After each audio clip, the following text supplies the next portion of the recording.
Yeah. Keeping it real. Let's go. Hey, let's go. Walk in the room, yeah, we setting the tone. Fresh fit on, yeah, I'm feeling my own. From the streets to the runways, all in one place. Flip Alicia, yeah, got that real world taste. Men and women, every size, every vibe, every piece. Tell a story, every look certified. From the hoodie to the drip, from the kicks to the chain. When you with Flip Alicia, you ain't playing no games. Woo! Confidence when you step out. Style talking when you don't say a word. Real ones know what we about. It's more than fashion, it's a movement. Heard. Flip the style, flip the vision. What's up, guys? Welcome to Keeping It Real in the Project Podcast. My name is Matthew Whitmire, born and raised in Lower Manhattan, now living in Brooklyn. And this is my boy, the whole Stanley Dolman. What's up, guys? And we have a special guest here. Hi, everybody. My name is Kareem Warner, born and raised in New York City, Brooklyn. All right, so before we get into the episode, I like to bring up some two topics we will talk about today: Mike Tyson versus Floyd Mayweather, and the church. And before we get into that here, I'd like to tell you a little bit about myself. I love video games. I like to collect action figures. I like some anime. I'm a big wrestling fan. WWE, AEW, and etc. What other cool companies that they got out there. And anything you like to tell yourself, Sally Dolman? No, I'm good. All right, the first topic we're going to talk about is the Floyd Mayweather versus Mike Tyson. Mike Tyson been my favorite boxer ever since I was a kid. And he's everybody's favorite boxer. Some may like Mayweather, some don't. Some may love Mike Tyson, some don't. And he debuted since March 6, 1985. And he was the youngest world heavyweight champion of the world at the age of 20 years old. You may call me biased, but I am. I ain't gonna lie. I want Mike Tyson to win, even though it's not a real fight. It's only an exhibition fight. I still want Mike Tyson to win, no matter what. He's always my goal of boxing. And for Floyd Mayweather want to challenge Mike Tyson. To tell you the truth, I don't know what Mayweather was thinking of challenging the Iron Mike Tyson. Cause, God, man, Mike Tyson, he's a killer when it comes to boxing ring. Once that bell rang, boom, you're out. You won't even wake up to the next morning. And I will admit, Floyd Mayweather, he do got some skills himself. He ain't no slouch either. He's quick and fast with the hands. And I see how he moves and how he operates in that boxing ring. And Mike Tyson, he also no slouch either. Like, he's quick, fast, and powerful, and scary. And a couple years ago, I met Mike Tyson. Cool guy, great guy. We had a little bit of conversation, we talked, and everything is great. But I don't know how true this is. Maybe their match going to be starting next month or probably May. Probably in the summer's going to start.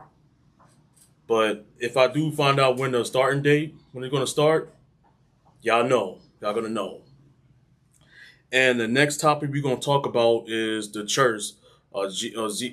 Jesus Saint Latter-day Christ. What? The Church of Jesus Christ of Latter-day Saints. All right, cut that part, please. No, cut that part, please. you don't have to say cut that part. I know to cut that part. All right. You just take it off tape. All right, so I'm going to let my guest here talk about his feelings about the church and let it express his emotion and feelings. Hi, everyone. It's me, Kareem, again. I just want to say that thank you to both of these guys for letting me come on this platform and just speak my truth. I used to despise people a couple of years ago that would say the word speak my truth, but I don't resent it anymore. Because I started going to the Brooklyn YSA. This would have been my 2 years in that ward, but They kicked me out because I made a mistake and fell for the wrong woman, and she lied on me. And just to be clear, me and her, we was always friends. We was never in a relationship because it's like she spread rumors saying that I have a fatal attraction to her. And I know if she ever watches, I can hear her fussy voice saying, "What can we talk about? I did not say you have a fatal attraction to me." You know, like, I kid you not, if y'all ever was in the end of her anger, you'd be like, yo, what the F? I used to say that multiple times when this woman would scream at me on the phone like a lunatic. And, all right, let me give you some history of me. I grew up in a Pentecostal church. My mother, she's a Pentecostal pastor. And I started to see a lot of hypocrisy, them adding stuff that's not in the Bible. People are very toxic, victim blaming.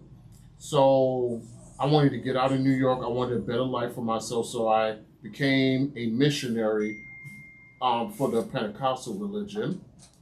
And I was abused and done dirty down there. And then when I came back to New York, I went to this Pentecostal church called River of God, where it was run by an evil man named Donald Gray. He did me dirty. And I decided, you know what? I stopped going to church for like 13 years. June 16, 2023, my sister Jasmine told me some sad news that one of my childhood friends, she committed suicide. And that news changed me. It altered everything. I was always into empowering myself. Don't let people's opinions get to me. I was always like that. But when she died, that bothered me, because she died right after Jason David Frank, the original Green Ranger. He died because I met him, briefly in New York Comic Con. So that messed with my mind. And one day, I met a sister missionary right next to the mafia restaurant called Marco Polo, owned by the Gambino crime family. And I used to always avoid that restaurant. But I heard a voice keep saying, keep walking straight, keep walking straight. And I was like, okay, I'm going to walk straight, but I'm going to walk fast.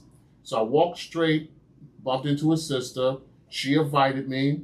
And I don't mean to be racially stereotyped. I saw an Italian guy coming out there with his hair curled back, smoking a cigar, looking at me mad. And she said, you want to go to church with me? I'm like, yes. And I just walked. And then I met her again. That was nowhere near the mafia. And I said, you know what? God wants me in this church for some reason, so I'm going to come and visit. And I told her I was going and visit, but she was a little pushy. And fast forward, I got baptized. And right after I got baptized, that was the only time I didn't think about my friend who committed suicide. And I used to always have this obsession of protecting my nephew, Christian. And also, I was still going to post-traumatic stress of what happened with me with Global. Those three elements I didn't think about that day I got baptized. So the sisters took me to the Brooklyn YSA. I fell in love with that place. To be around people who likes comics, movies, art, acting, films. I felt like, wow, this is a church made for me.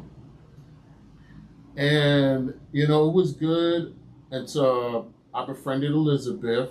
She got me out of a lot of dark places. So I will give her flowers on that, and I've always thanked her. And yeah, I fell for her, but then I got over her quickly. She told me she only see me as a friend. I said, okay. I didn't want to hear it, but she was honest. So I was still a loyal friend to her because she was there for me. And Matthew can tell you, when this guy Carlos lied on me, the bishop, I don't care, he's one of the most gulliblest people I've ever came across, believed Carlos's lie, chastised me in his office, and that pissed me off, and she had my back.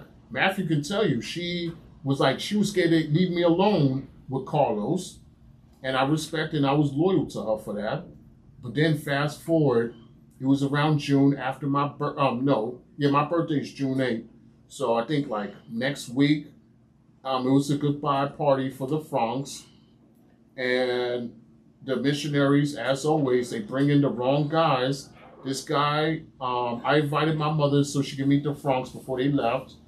This guy, I introduced him to my mother. He walked up to me and said, "Oh, Kareem, your mother's so beautiful. I bet you she sucked a lot of you know what when she was younger." I was so furious. And I admit, and I don't care, I already got kicked out. So I took a table and I flipped it because I was furious that he said that about my mother. And Elizabeth was a little worried. She's touching my arm, said, "Kareem, calm down." And then I said, "Yo, this man said this about my mother." She said, "Okay." First thing she did, she went to hang out with him. And then I was mad because he kept like talking to her and her mother. Then he would come around me, and I told him stay away from me. And then Ty, I'm sorry to say, Ty has a crush on him. So Ty kept bringing him around. I snapped, screamed at Ty, and then I asked Elizabeth and her mother to say goodbye video for the Franks. And right after the video, I said, "You are a traitor," and I walked away. She lied and told people I screamed at her. I did not scream at her. And then she twisted the whole thing because she don't want to look bad. So she told people that I attacked, because I did attack George later on that night, and the guy Quasi grabbed me and made sure I didn't hit him. She twisted it and said, "Oh, Kareem, you treated me like I'm some possession. You attacked him out of jealousy." And, she's saying this to me on the phone. I'm like, you know what? Because one thing about Elizabeth, she has these crazy ideas in her mind that I just say, you know what? I just wait until a couple of days or something so I can spit common sense to her. Because she can be a reasonable person once you talk to her and let things calm down. And I ended up making the biggest mistake of my life. I should have approached her and talked to her. I'm listening to the secretary of the Brooklyn YSA that turned out to betray me. I've told him a lot of private things. I ain't tell Matthew or anybody. I didn't even tell my own family. He started telling people. And I know he told Matthew because I started accusing him of not keeping a secret. He's saying, "Oh, what's secret?" I told him one thing, but I didn't really tell him. It was this one secret that, I told Matthew about it now, but it was something that I told him in private, him and the bishop. I know the bishop didn't tell him, nobody, but it's it's either the bishop or him. And this person warned me and said, "If you tell anybody this, I could do this and that to you." And I said, "All right." And I told the secretary, I truly believe in my heart of hearts, he told. And then I found people from the BK5 ward telling me, "Yeah, we call him hall monitor. He cannot keep a secret at all." You don't know how many times this guy would be like, "Oh, due to my calling, I'm not supposed to tell you this." Like Matthew can even attest to you on that. Like how many times he told us, "Oh, because of my calling, I can't tell you this." A lot of times. Yeah. A lot of times. And I hate that he made me seem like I have a fatal attraction. And it's a shame because some stuff I should explain it to him, but once certain people have an idea and an opinion, I just let it rock. I just like, you know what, I'm not going to explain and change your mind. But him, I wish I would explain more stuff to him, because the thing that sucked, when I found out that he helped them report me to the stake, and these people screenshot some stuff I was writing, and I told him I was writing about Lydia, and he did not want to hear me because I told him, if y'all know, Lydia was a girl that I had a little crush on, and she became toxic, and she used to disrespect me in class. I got fed up and told her, I want this to stop. She ended up lying to the class, telling them that I threatened to beat her up. I don't hit women. And the same thing that Lydia did, where people ended up turning on me in class, it was rewinded to the Brooklyn YSA. And I wrote that, but I just didn't say Elizabeth's name. I didn't say Lydia's name. And the bishop screenshotted it and sent it to the stake. And the stake, I guess they must have ordered it. I don't know the real story on that, but they both told me, the people from the stake, that no, he did not kick you out because of your age. he kicked you out because he felt like you was a liability. When he said that to me, I was mad. And then another thing I keep forgetting to bring up, but I told one of my family members because she and Quasi, they both went to the stake and lied about me. That hurted my feelings because I thought these two people were my friends. And I told one of my family members, just to open up. My family member threatened Elizabeth, and Elizabeth took that and rocked with it. And I'm like, oh, damn. And I actually quit the church. I missed like 3 Sundays, and I hated that one of the people wrote me and said, oh, Kareem, you can't miss the church because you think this is because they disrespect you. I was so mad at her. I left her an angry voicemail and said the secretary of the ward cannot keep a secret. The bishop, this felt like I was a liability, and he don't want to mess up his money and his retirement, so he threw me under the bus to save his own ass. And this woman just lied because she knew how much I used to love the Brooklyn YSA, and she is just like a bitter woman that said, all right, let me get him kicked out, but she did not expect that someone was going to check her and want to whoop her ass. She did not expect that. And Matthew, it's sad that Mark is not here, but they were my witness. I would do everything in my power to avoid her. And the secretary of the ward, he known for a fact that I blocked her. I blocked her from Instagram, Facebook, my phone number. I blocked her. And for her to keep telling people that I'm harassing her, I'm mad because she rejected me. Look, I'm not trying to be a player or trying to brag. You know how many women that come on to me? And if I'm not doing none of that crazy stuff to them, why would I do that to her? And it just pissed me off how the secretary knew all that stuff. And his excuse is, oh, Kareem, I had to report you because, she said that you made her uncomfortable. I screamed at him when he said that. I said, how did I make her uncomfortable? Every time she would come, I would secretly leave, or I would sit in the side, and she would pretend that she's scared and terrified. And then when the secretary of the ward wasn't looking and Quasi wasn't looking, I would see her just sit there and give me like the evil death stare. And I'm just like, wow. And it's a shame that these people can lie. And the thing that bothers me the most is that these people call themselves children of God. But how can you call yourself a children of God and you're screwing people over? And the one thing I love about this man, Matthew, is that the secretary, this one woman who I thought of as a sister, and this one guy who I thought was a friend, they shunned me. They didn't want to sit with me. They made me feel like shit. And I was sitting at the table depressed and said, wow, everything my sister Jasmine told me that the secretary, the woman who I thought was a sister, was going to do to me, and it came true. And Matthew, he didn't have to sit next to me, but he got up and said, nah, I can't do that to you. And I almost cried because that is what you call pure loyalty. I bet you these people, they know how to spell loyalty, but they don't know the true meaning of it. In reality, we all got to do better, man. We all got to be kind to one another, man. We can't just backstab each other in the back and cross over boundaries and friendships and throwing people under the bus. That's not cool. Because putting a lie over a friend, that's not good. I know how that goes. I know how it feels. Because a few years back, like I told you, like on the last episode I did, I had a friend. Me and him was cool for 5 years. Then all of a sudden he put me on blast on Facebook. I was humiliated. Funny enough, this happened 2 days before I got baptized, July 21st, 2022. It was on a Thursday.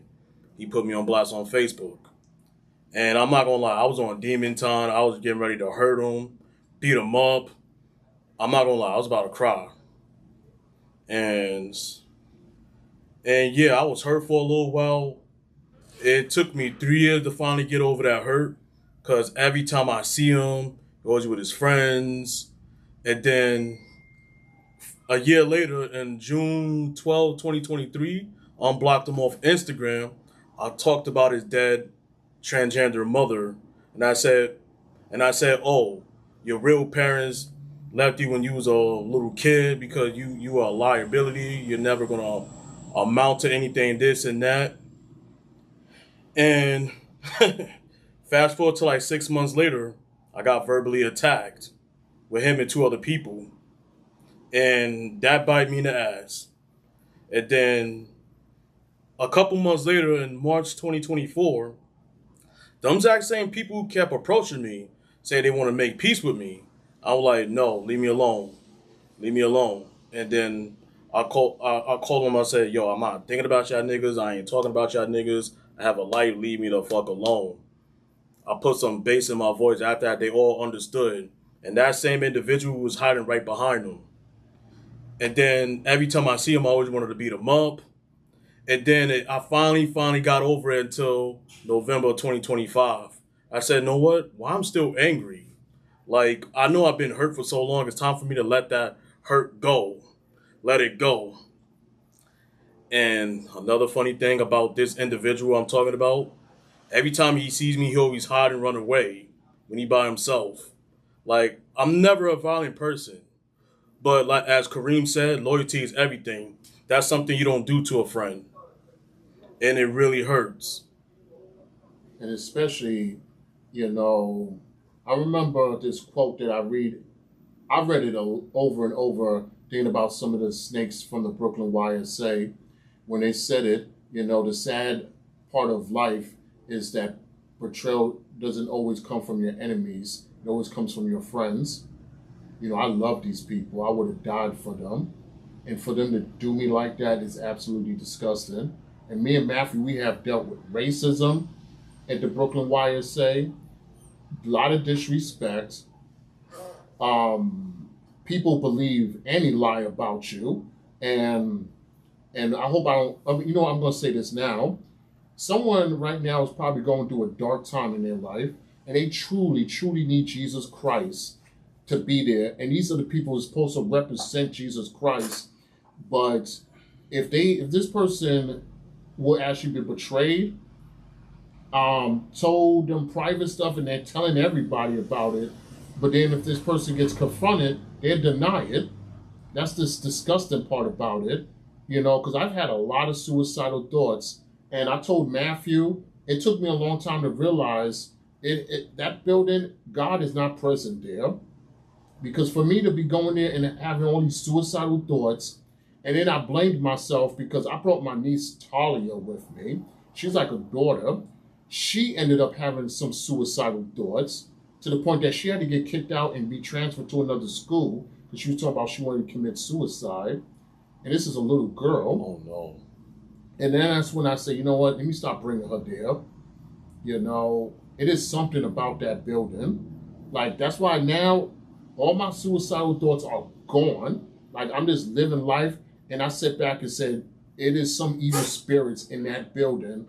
And I know this is the Pentecostal side of me talking, but I'm just going to be truthful. I had so many bad vibes from certain people from the Brooklyn YSA, and I ignored it. My sister is not super religious, and she profiled the secretary because, like I told these two fellas earlier, when I introduced her to the secretary, well, before he became a secretary, he's a member of the Brooklyn 5th Ward. One time I said, hey, I'm not going to say his name. I said, hey, this is my sister Jasmine. He didn't even say hi. He was like, oh, Kareem, I didn't know you had a sister. You never talk about her. And then he's poking fun of, we was playing a game and I had my 9s and 6 confused. And he was like, Kareem, how you can't tell the difference between a 9 and a 6? And I'm just like, yo, you're embarrassing me in front of my sister. That's the thing I hated about when I was saying certain things about him. This one woman who just said, oh, that's not the man I know. You're crazy. And the one thing about this woman, I truly believe in my heart of hearts, she's a closeted racist. Like, she used to always tell me, oh, Kareem, you're angry all the time because of your environment. And I was in a good mood when she said that. And if she is watching this, I know she is, because I'm going to post this on my Facebook. If I was angry from my environment, none of y'all would have met me. I would have been an ignorant hood guy. I'm not. I'm someone who likes to evolve and do stuff. People in the hood, they don't want to evolve. They want to sit in the corners, drink and smoke, pretend that they live in some action scene that they have never done. There's guys who are in their 60s who stand right in front of the deli saying, yeah, he shot this person, jumped over this curve, busting at cops.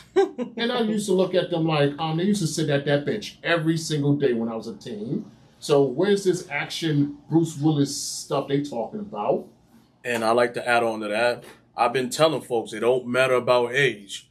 Because what I meant by that, like, you know how, like, younger adults be, like, making some mistakes than they intentionally do? And I hate when people say, oh, he just a kid, oh, she just a kid. And I'm like, stop that. It don't matter about age because people, like you just said, people are old enough, like in their 60s and 50s, still doing little kid stuff. Mm-hmm. Like, they need to understand logical and see things what's going on around the world. Like, come on, make it make sense, man. And you know, and like I said, I'm not bashing the religion because I thank God in heaven that he got me into the Manhattan ward, and aka the Manhattan Church. And the bishop, that man truly cares about his people, his congregation. You know, I can spend a whole hour talking about Bishop Erickson. That man is the greatest. His right-hand man, Jeffrey, is absolutely the greatest. Jeffrey really helps me clear my name with the stake. Like, when I show them real text messages, because one thing about these people that texted them, they never fully shown them everything. They didn't show them the dates. I shown them, and the thing that made me happy was when one of them, when I spoke to one of the higher ups, and I told them, I blocked her. I have not seen her at all in August. And when the guy said, and when he looked at the dates, he said, wait a minute, she didn't tell me this. And he didn't apologize, but he told me after one of my family members threatened her, and I had nothing to do with that, you know, because I'm always, like, I've had family members who have threatened people, and I've always, and I told Elizabeth this 100 times, I have one family member who threatened someone, and I grew up saying, nope, I would never threaten anybody. I always choose my words carefully. The things that her and Kwesi said I was saying, I'm like, that's an outright lie. When Carlos lied on me, because Carlos said, oh, Kareem said that, oh, if I don't say hi to him, he's going to beat me up.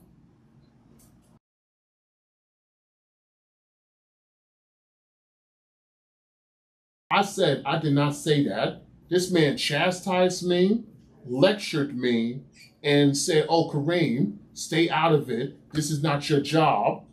And I'm happy when I told a guy who was a member, and he said, I don't care what you hold the priesthood, you know, because I'm just going to straight say it. That man does not protect none of the females in his ward.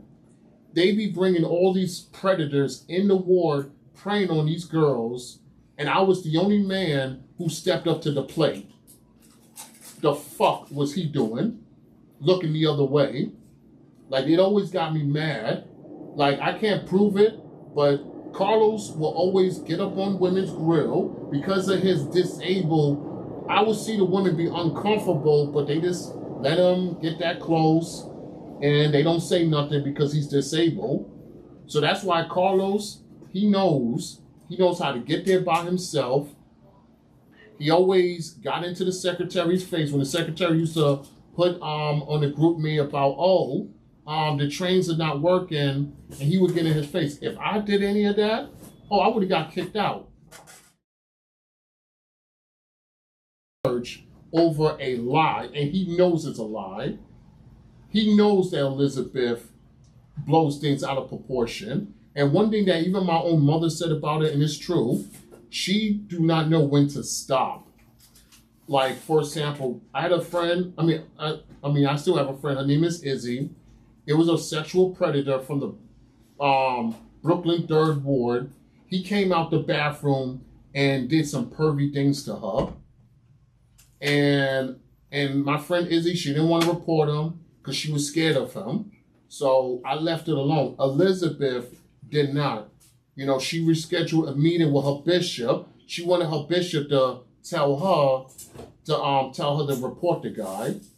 And I kept telling her over and over, they can't do nothing if she don't want to report it. That's why Elizabeth had Kwesi, a guy who's a part of the stake, because Kwesi is madly in love with her, and he thinks that if he screws me over, they can be together. And I want to be crystal clear. Me and Elizabeth was never in a relationship. I did have feelings, but I got over her. And people who know me know I don't like the word over because I always associate that with victim blaming. But I truly got over her pretty quickly. Once she started screaming at me on the phone like a fucking lunatic.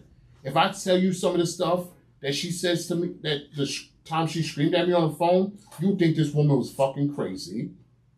Even when I would tell her, she always did two things that I never liked. I would tell her what she said. She would pretend she don't remember the vile things she would say to me on the phone. And then I would do this on purpose. I will add something. And she said, oh, no. Because I said this and that. And I would be thinking to myself, said, woman, I just caught you now. You know? Mm-hmm. Like I bought New York Comic-Con tickets for her to empower herself, get to be in a new experience out of spite. She said, oh, I don't want to go. I don't care. Take someone else. And they got my sister Jasmine, who was truly my rock.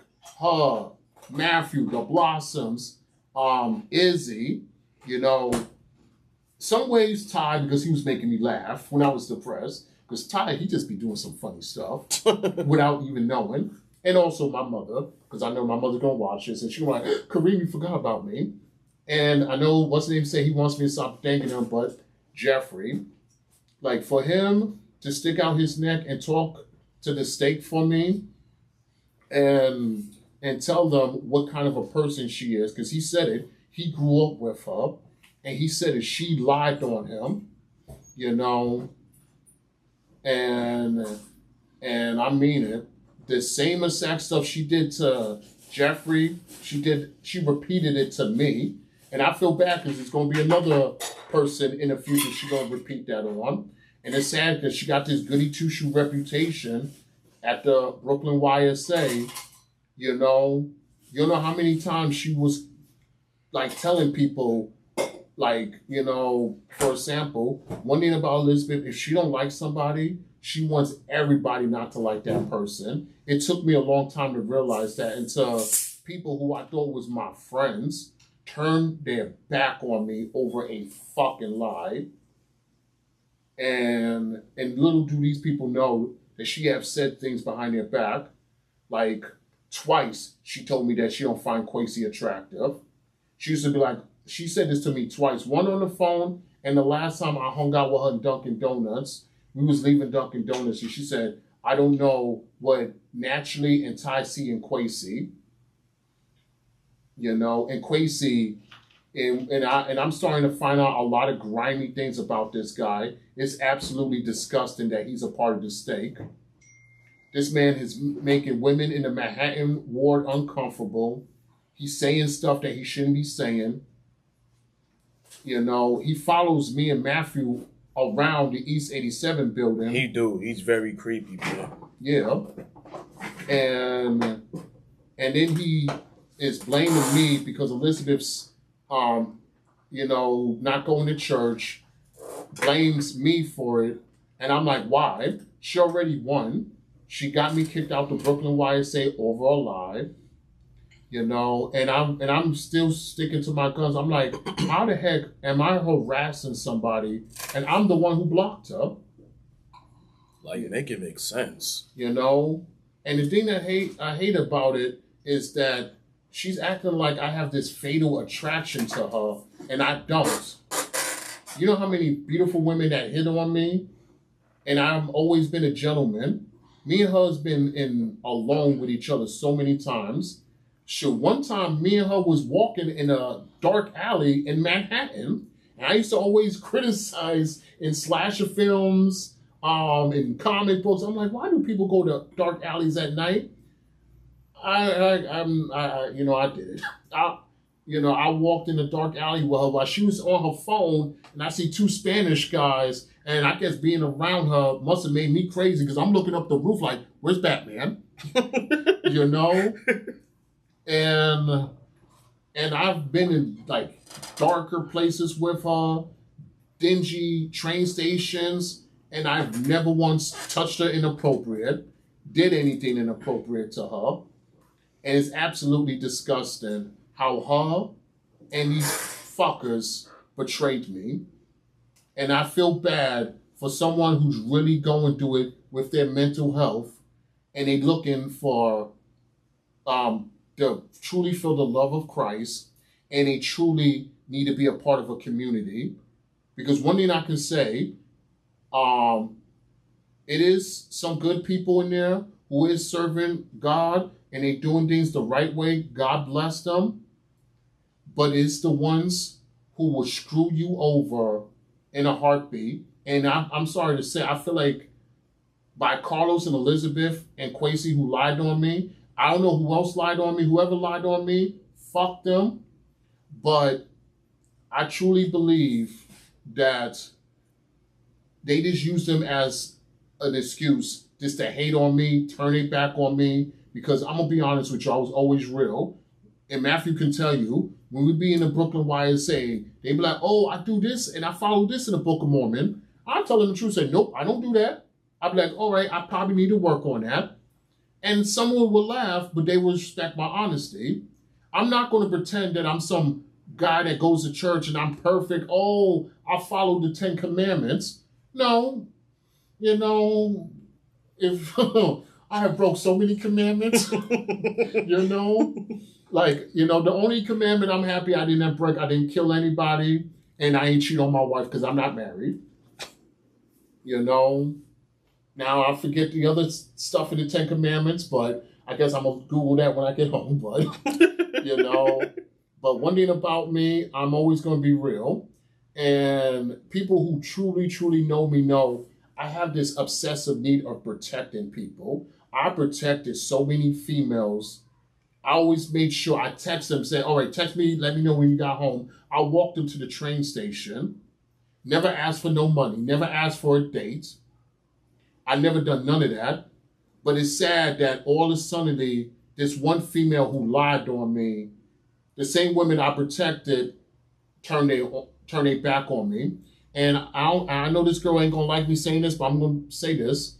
The woman who I thought was like a sister of mine, my sister Jammin warned me about her. The moment I took a photo with her next to my niece Talia, my sister said, Kareem, never have that woman to take a photo. It's something about her. And fast forward, this woman shunned me. Matthew witnessed it. And it's just always disgusting how some of these people call themselves children of God. But I'm going to be honest with you. They making the devil so happy because what they did to my mental health is absolutely disgusting. And I guarantee you, I'm not the only one. Me and Matthew, we have talking to other people who have left that church and they have said some messed up stuff. How the secretary who be cock blocking dudes, like even Matthew can tell you how this man has cock blocked him. Yeah, I've been cock blocked so many times.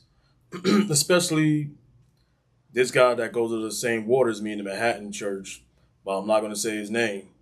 And then 2 months ago, that one Wednesday night, I was talking to these two beautiful women in the stake, and then here this guy come creeping up on me again, and I got fed up and I spazzed out on him. I crashed out. Then every time I walk near him, he walk away. I got near him, he walk away. Then when I see him walking in the hallway, I put the bass in my voice and made it more deeper than it already is. And then he was getting louder at me, and I told him, like, lower your voice when you talk to me like that, man. Lower it, man. And then he made a false accusation thinking I was threatening him. I never threatened him. Kareem, he's my witness. I never threatened him. I never cursed at him. I didn't lay my hands on him yet, but ever since that, from that point on, he never done it again. And that's the disgusting thing about this religion. I'm sorry for laughing. It's like these people don't even know the true definition of a threat. Like a threat means if you threaten bodily harm at somebody. These stupid fucks don't even know what a threat means. Like it just pisses me off. Like Carlos lied and said I threatened him. Like if I would ever hit Carlos, who's gonna look bad? Me, because he can't hit me back. Because Carlos creeps up on women, and all of a suddenly he lies and said I threatened him, and these gullible fucks believed him. Elizabeth, I've never even threatened her at all. This woman didn't want nothing to do with me no more. I said, okay. I was sad about it, but then when I started to see the game she was playing, when she would grab her friend Vanessa, she ran around the building. I'm happy these two witnessed it. If Bishop Austin would have did his legislacy, he could have asked Matthew or Mark or some of the other people. It was just like, that man, he wanted me gone because I became a liability because his people in that ward messed with my mental health. And I will be honest with you, I was wrong because I was writing that I was going to commit suicide because, I mean, my mental health went really downhill. Like, it was like, I never want to get into that dark place again. And I hold that church and Elizabeth and Kwesi responsible, you know. Like, you know, that's why I'm trying my best not to say names. You know, I was not going to say, I was just going to say the bishop from the Brooklyn YSA, but I just don't like, oh, no, the stake is strict, you know, about ages. And me and Matthew can say, we have been to so many different religions.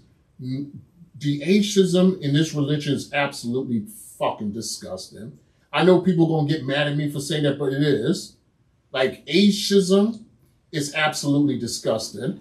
Like, I have experienced victim blaming. I experienced racism, like, 4 times from 4, well, basically, I guess I can say one is still active, but like 3 sister missionaries who was racist to me. One, she's active right now, but she was the last racist one. And then it was one elder. Oh my gosh, this man will piss me off because, you know, my mother and father named me after Kareem Abdul-Jabbar. And this elder will constantly say, like, racially stereotypes of of Muslims. And this is a guy who's supposed to be a leader of the Brooklyn YSA saying this to me, you know, talk about bean pies, butchering my name on purpose. And I would look at him and say, yo, you a closeted racist. I didn't say this to him. You know, I just found out yesterday the man went home. You know, I guarantee you a lot of people must have complained. When Matthew told me the grimy shit that came out of his mouth towards him, and I'm just like, yo, how is these people in these positions? You know, you're supposed to bring people closer to Christ, not lead people closer to the devil, because these are the things that these dummies don't realize.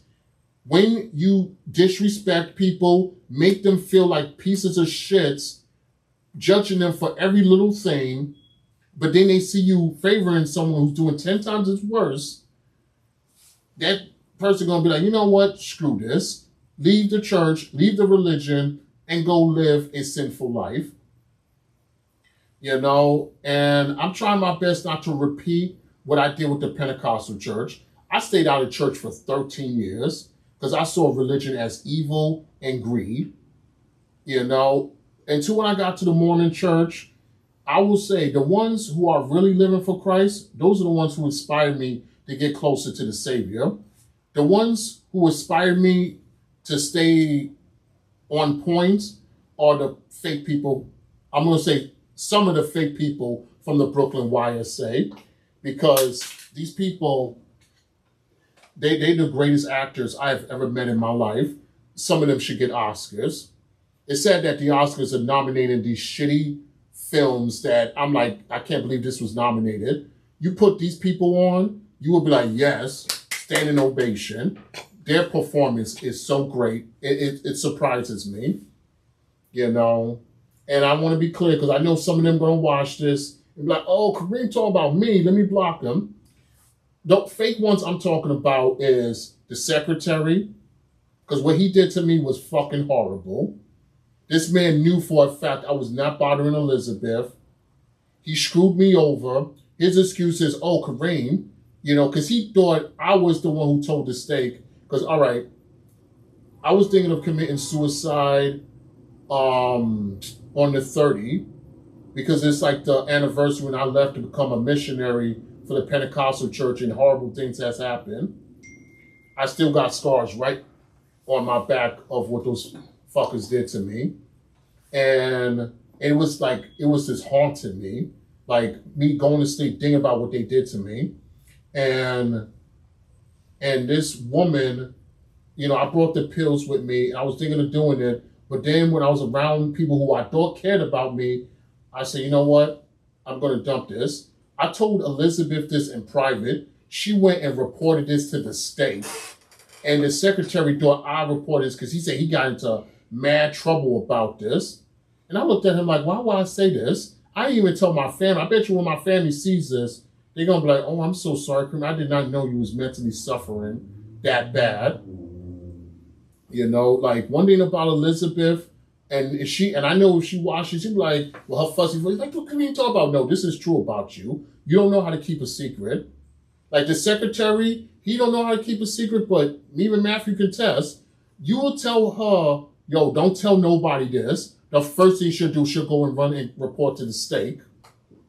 And I feel so bad that I kind of joined in on reporting certain people. And I knew the stake wasn't going to do nothing to these people, but I supported her. And this is the things I got. She lied on me. She reported me to the stake. And then I had to go sit there and talk to these people. And then it bothered me when one of the guys from the stake said, oh, I told her she should get a restraining order on you. I gave him the look of death. And to this day, he's still terrified of me, because I told him if she would have gave a restraining order, if I would have found out you're the one who told her, I would have sued you and her for defamation, you know. And don't get me wrong, he said, oh, if you would have sued the state, people would turn their back on you. I'm like, what else is new? You know, it's like business is normal with me, with these people, you know. And I just hate the hypocrisy that goes on at the Brooklyn YSA. And even Matthew told me, you see, I left early because I was upset, but he told me how the secretary was like, talking about don't judge nobody, never turn your back on anybody. Guess what he has done? He judged me for falling in love with her, says, who falls in love anymore? I screamed the fuck out of him on the phone and in person when I told him it's a lot of people who fall in love. Shoot, it's someone who's probably getting married right now in Vegas. Someone's probably right in the courthouse getting married, you know? So it's not like I fell in love with her instantly. It took a year of me falling in love with her. And then next month, after she rejected me, and I kid you not, when she started screaming at me like a lunatic, I got over her quickly. I'm like, she's not the woman I thought she was. One thing I've told Elizabeth this a million times, and I bet you she don't tell these simps this. If I feel like a woman do not truly accept me for who I am, I'm going to leave her alone. I'm not going to pursue no relationship. She victim blamed me. Like if I tell you all the victim blaming things you would say, she ever said to me, you'll be like, wow, Kareem, you still was friends with her? Because I forgave her. I thought she was a loyal friend with some personal issues, you know, and I'm grateful that Jeffrey forgave me because, you know, I was an asshole to him because of her. And for that man to forgive me and support me and tell the state that no, Kareem is not like this.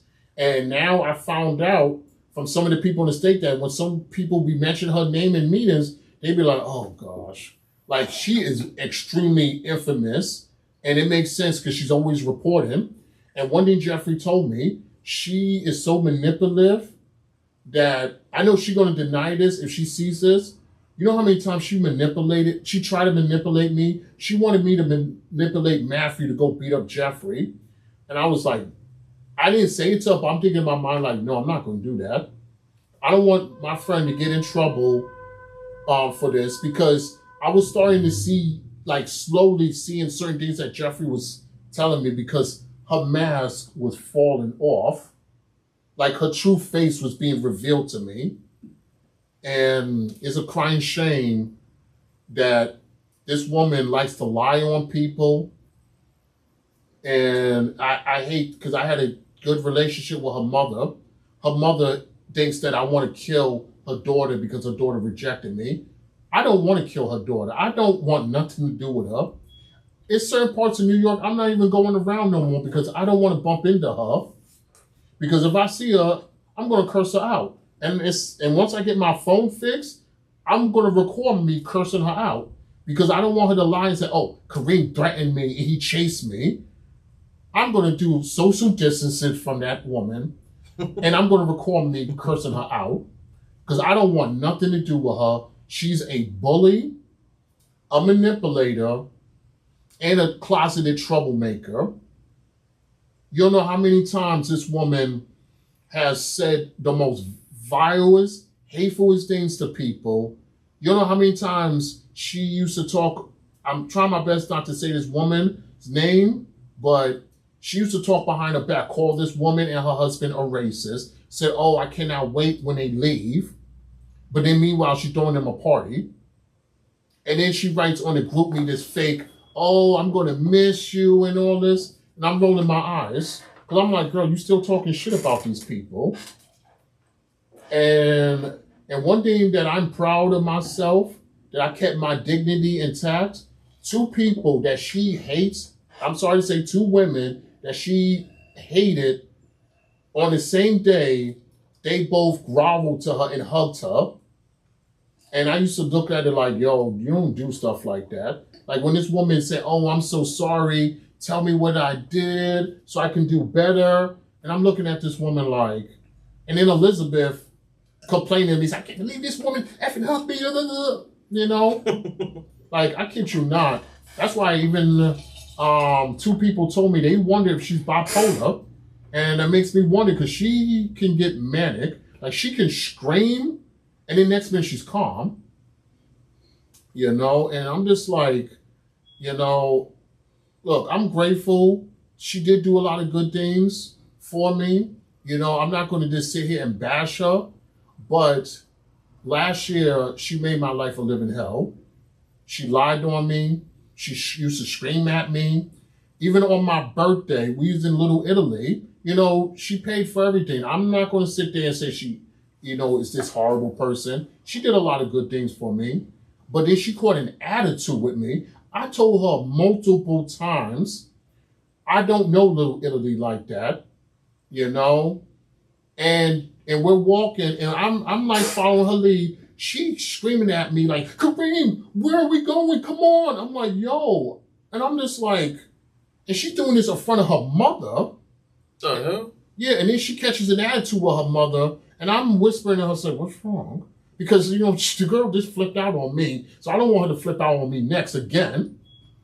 You know, like this girl, like, it bothers me how these gullible people can turn on me for a woman who have talked behind their back. The secretary, she have said some fucked up things behind his back. I have a question. Mm-hmm. If it's so bad, why keep going back? I don't go to that ward anymore. I stay up in Manhattan now. Let's talk about Manhattan. What's so good about Manhattan? Oh, the Manhattan, the thing I like about it is you can feel the presence of God there. Like, the bishop cares about his people. And if he sees any bad apples, boom, they're gone. And See, I'm scared to say this because I hope the ladies in the Manhattan War don't get mad at me, but there's a lot of beautiful women. Oh, yeah. Hell yeah. You know? Oh, hell yeah. In Stone Cold's voice. Yeah. And it just feels good that you can talk to these women in an intro. Damn, I don't know how to say it. All right, you can basically spark a conversation, and it's It feel magical. They make you feel special by listening to you and without any judgment. Yeah. And I just love that church because I truly believe that God got me kicked out the YSA for him to show me that, you know what, you can go to a better Mormon church that's going to treat you better. You know, they ended up paying for my therapy. And I have not been at the Brooklyn YSA at all this year. The reason why I'm still mad is because I feel like I suffered a true injustice. And these people are still out there preaching the love of Christ, but closetly, behind the scenes, they're toxic. Yeah, but why keep on harboring on what they're doing? I just said it. I suffered an injustice, and they need to be exposed because it's gonna. I guarantee you, right now, someone's going through hell, and they're gonna go to that ward, and they're gonna think just like I thought. Even Matthew thought that these people gonna love you, they're gonna accept you, but the moment you get out of line, the real evil of them come out. Like these people, they need to be exposed because I'm not gonna just sit there and take it. Because one thing these fuckers forgot about me is that I will expose injustice, you know, because like the bishop, he doesn't want to admit that the sisters, you know, bless their hearts, but they bring in these perverts who are child molesters. I forgot what else. The predators.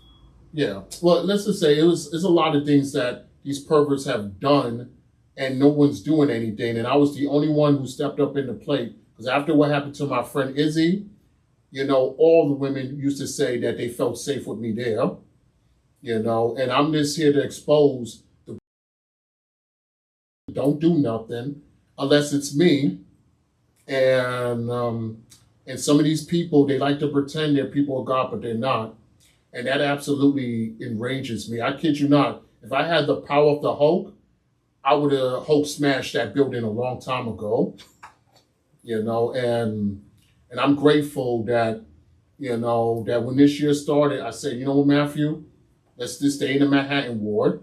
And it's been good. The only problem we had was, you know, the cock blocking. Every time we talk to a woman, a guy that we call Peter Griffin, because we're not going to say his name, he used to cock block. And so when Matthew had to tell him, like, about boundaries, Robert stopped and, oh, shoot, I said his name. That's all right. Yeah. Other than that, the main thing, he stopped and then he's on his best behavior ever since I put him in his place. Mm-hmm.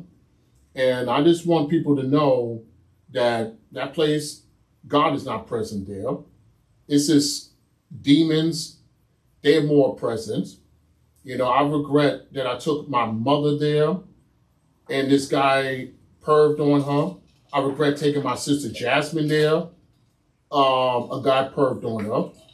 I regret taking my niece Talia there. She ended up having suicidal thoughts. And that's on me. And I take full responsibility for it. And I told myself, you know, just do better and be better. And people have to know about that ward. It's in Court Street. I forgot the name of the number. But these people, it's like they got like 4 different bishops, who knows how many second counselors, and nothing is being done. The building stinks. Matthew can tell you, like, when I went to the basement to see what was that smell, and it was a giant hole on the floor, and someone had a fan, and all that dust in the basement was flying through the primary room where they teach kids about the Book of Mormon. And I'm just thinking to myself, saying, wow. And the kitchen used to look like a crime scene. The bathroom looked like a crime scene. Like, it looked like you need to call Olivia from Law and Order to solve the, like, damn. And that's when I told myself, like, I see that God made sure that these bad things happen to me for me to wake up and decide, you know what, it's time for me to grow and to empower myself and to empower others. And I'm so happy that me and Matthew is running into other people who left the Brooklyn YSA, and you can see them so happy in other wards saying that, you know what, and like Matthew told me this, and I don't care, I'm going to say his name, Grayson, who criticized me, said, oh, I don't get why y'all like to do ward hopping. And I rolled my eyes, because guess what he does? He ward hops, and Matthew told me, no, ward hopping is good because it shows you which Mormon church is beneficial to you and which one is better for you. And, he fell in love with the Manhattan ward, and even I'm encouraging him, to ward hop too, because, this religion is not perfect, but when you do go to a different ward and you truly feel the presence of God, that's the one that's God telling you, like, no, my presence is here. My presence is not in that ward. And I know some of them going to be mad at me for saying this. They're going to probably unfriend me, lie, and make up stuff about me. And that's their true nature. And guarantee you, when Judgment Day comes, what excuse are they going to say to God about lying on people's character? Because you know how many people, now I'm starting to find out how many people who have anger issues with the secretary of that ward, because I told this man, I loved him as a brother, and for him to judge me, say, oh, who falls in love nowadays, and then I'm finding out that he's falling in love with this woman and that woman, like, I don't care. He can be mad at me for saying this. For example, it was a predator in that church. I'm texting the secretary, say, yo, make sure this girl gets to the train station safely. Me and Matthew did not think that we just told him, walk her to the train station. This man dropped his calling and took her to the A train and went all the way home with her. I'm like, that's not what I meant to say. I told him, walk her to the train station. I didn't tell her to take her home, but I kid you not. The messed up thing is that I learned from this religion too, no matter how you try to uplift others, it's always going to be some guys that's secretly jealous of you, like Kwesi. Kwesi, I know he's not going to like me saying this, but it's true. That man, he went from being jealous of me, every woman I'm attracted to, he wants. And then he started to move on to the jealousy towards Matthew, Yeah, he did. And I don't even do nothing to that guy, too. Ever since he made some marks of remorse towards me, I stayed away from him. I don't talk to him. Yeah, because, I'm not going to say the woman's name, but Kwesi went up on stage, said some stuff instead of him bearing his testimony to God, this man is bearing his love for this woman, jonesing for her on stage, and he said something that made her so uncomfortable, and he got up and just grabbed her, hugged her, and then when Matthew hugged her, he gave Matthew the look of death. He did. Like he was jealous.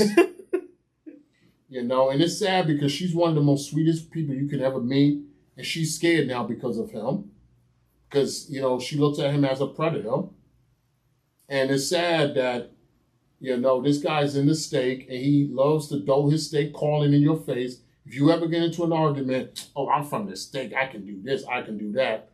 And you know what I told him? I said, I don't care. I told him I don't really care about that. And then one time it got so bad, I made it no secret. I told people, he's going to say something, I'm going to whoop his ass. And he filed a complaint. So me and him had to do a sit down. And Matthew could tell you, my chest was hurting. I was not feeling good that day, but I had to stand my ground. I had to stand on business. That you did. And we sat and we talked. And Kwesi did everything in his power to avoid me. But then he started turning into this super gangster, giving me dirty looks. And then when I gave him an angry look, he was like, looking around because I think he know that I will hit him right in front of the bishop and the second counselor. I wouldn't even care if I got kicked out. And then he said, oh, you putting my name out there. I told him you started it first. And I don't know why the second counselor right here, the bishop right here, they grabbing me, holding me back. And I'm like, guys, I'm not going to hit him. I'm not even feeling good. Sure, if me and Kwesi would have fought, he would have whooped my ass because I was not feeling good, And then Kwesi said, I'm sorry. And we made peace. And I thanked Bishop Erickson for that because he was reading the Bible and telling us, he said, listen, whatever you two are going through, whatever this is, stop it right now. He said, you two guys are leaders. And boom, me and him, we made peace. And we left it at that. But then Kwesi started to follow us around and started, my gosh, the things that come out of that man's mouth, But I'm just happy that I survived. I'm happy I'm on this platform because after today, I'm not even going to talk about this no more because, Elizabeth, she's miserable and I try to be a good friend to her, and it's sad because Kwesi, he's dealing with her craziness, dealing with her abuse because one thing that Elder Blossom and Matthew said about, they said, oh, Kareem, what she did to Jeffrey and to you, she going to do to Kwesi. And guess what? Kwesi said it that she became very abusive to him. And I called Matthew and said, damn, that was fast. And Matthew said, yo, I thought it was going to be next year she got abusive to him, And that's what she is. She don't tell people that. She only tells half of the story, some misunderstandings from her mind, and then some projection because she knows that if people know the real her, they're not going to like her, and it's a shame.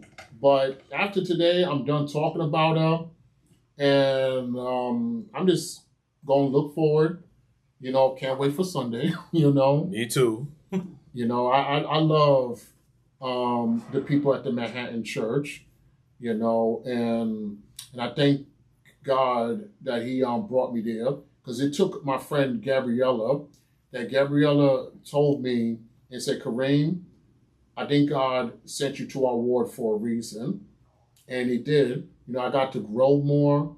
I'm wearing suits again. I'm looking fly in the suits, and it just feels good that I'm more active in the church. And the one thing that even Matthew noticed, the thing I liked about the Manhattan ward, people are so encouraging. Like, I'm sorry to say, me and Matthew in the Brooklyn Church, we see if certain people got a calling, they're very fucking cutthroat. I'm just being straight honest. They're very cutthroat. But in the Manhattan Church, very encouraging. You get a calling, people break the rule and clap. Where sometimes we're like, oh, we're giving this person this. Usually they always do this. But they clapped, and I love seeing stuff like that. I love being in a church where it's very encouraging and making you feel the presence of God, not feeling like, oh, man, when is this over?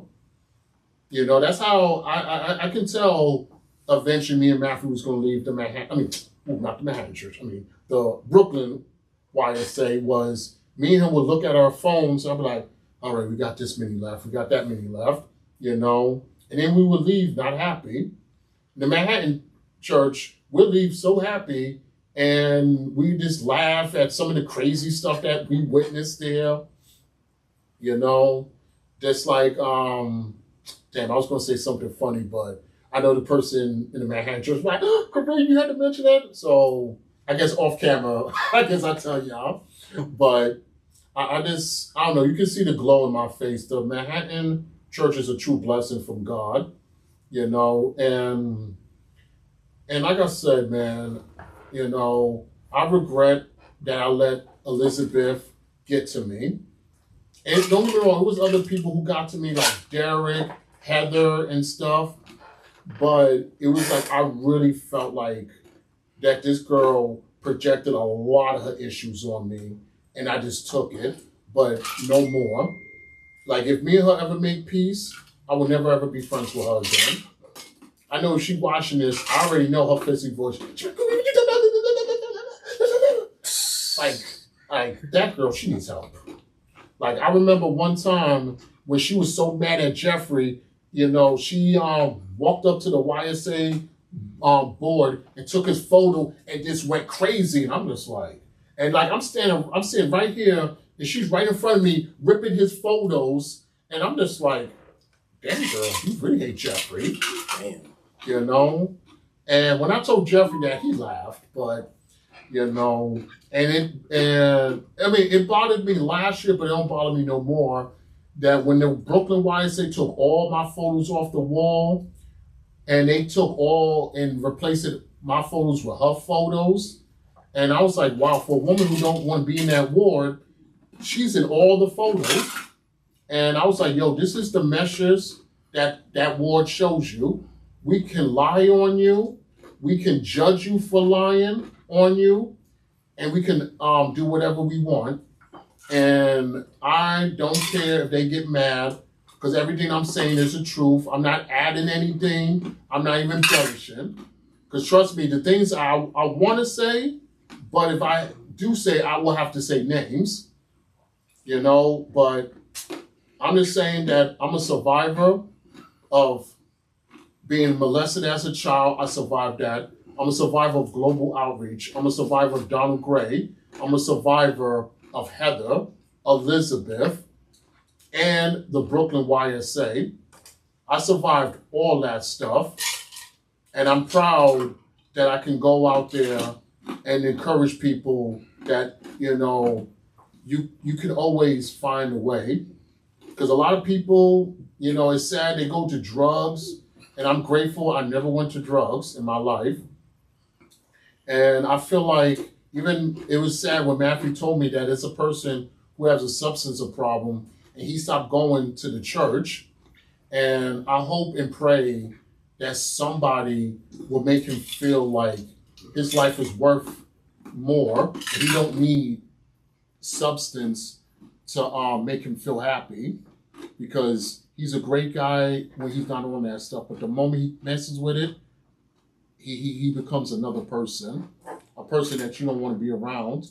And I'm hoping and praying that this guy will wake up one day and find a sponsor, find a ward that will make him feel loved and accepted, you know, because that's what this is the message is about, that is hope.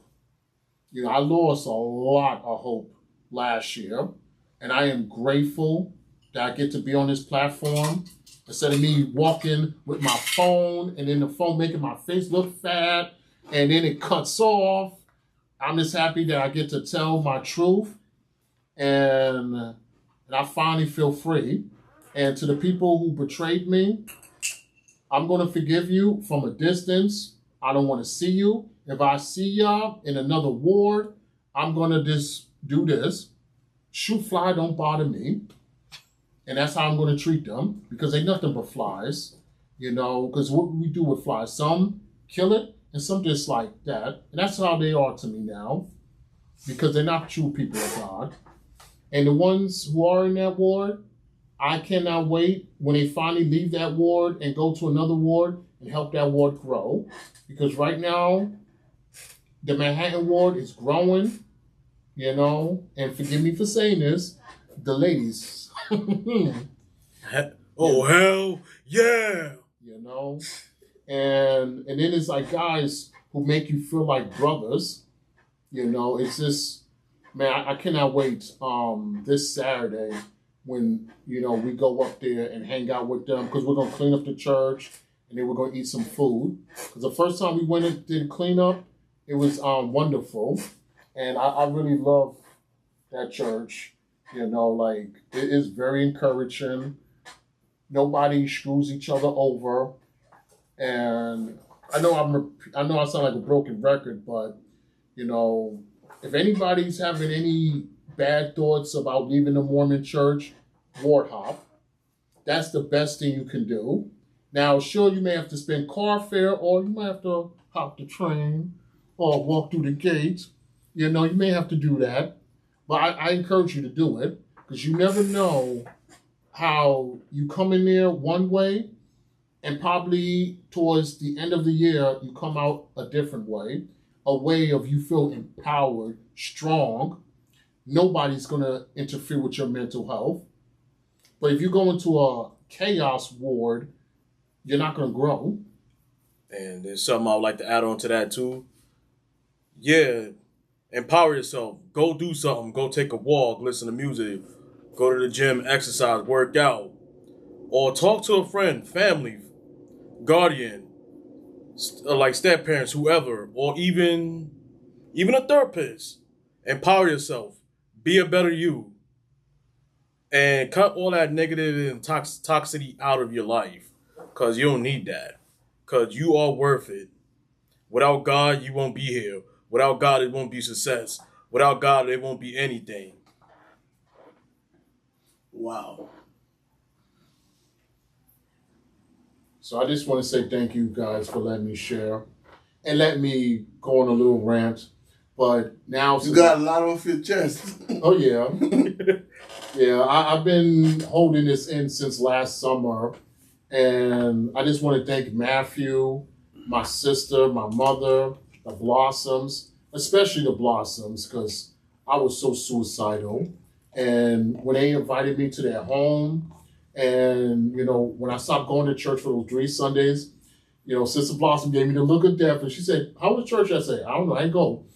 Sister Blossom, and she was like, and I was like,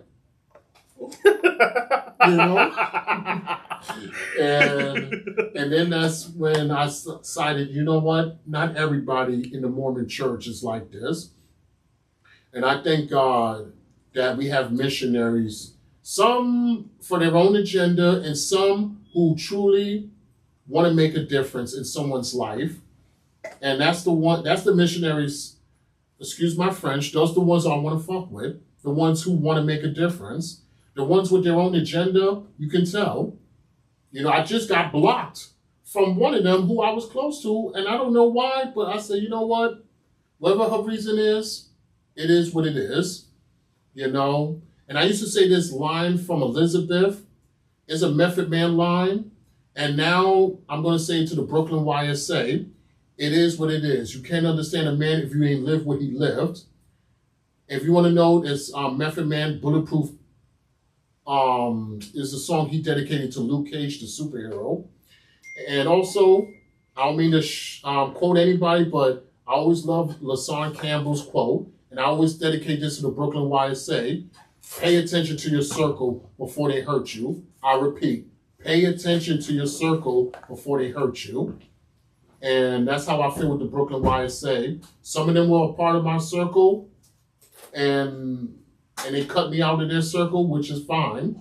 Because you know what? God's shown me who's my real friends through thick and thin. So I just want to say thank you to these gentlemen for letting me be a part of this. You're welcome. And before we head out, I just want to say these 5 words. Protect your mind, protect your peace, protect your energy, protect your soul, and respect yourself. Let's get it! Yeah. Keeping it real. Let's go. Hey, let's go. Walk in the room, yeah, we setting the tone.